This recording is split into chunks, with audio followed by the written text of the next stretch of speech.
Kembali lagi bersama Panji Budoyo dan juga teman-teman dari YouTuber Tulungagung dan juga ada Mas Kontre, bakul wifi, ya bakul video shot. Sesarengan Panji Budoyo, Kontek Pro.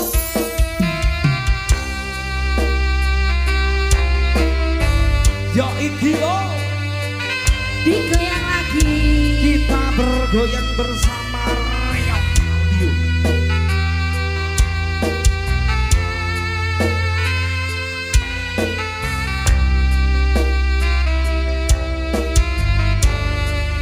Mas Lenggang, angkat tanganmu.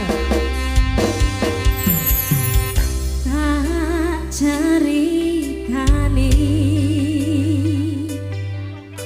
cerita sing paling larani nalika bapak lunga ninggalke keluarga nalangsa nanging kudu tak terima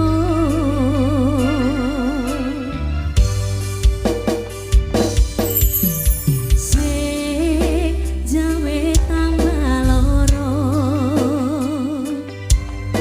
wong tuwa ana kaya ora ana ngendi kasih sayange sing kaya wong liyane bapak ibu bingung dhewe-dhewe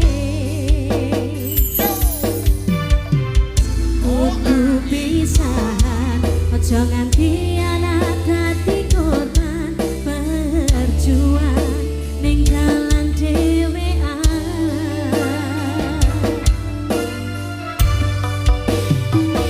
ora ono sing njaluk dilahirke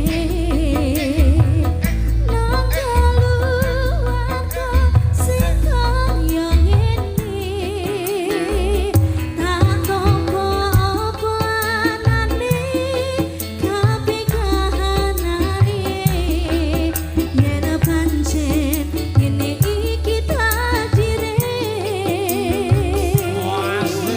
ayo mas kudu iso kuat pelukane negara disangga wong tuane kudu iso ngadeg dhewe ra ono cekelane ngene men anak sing rusak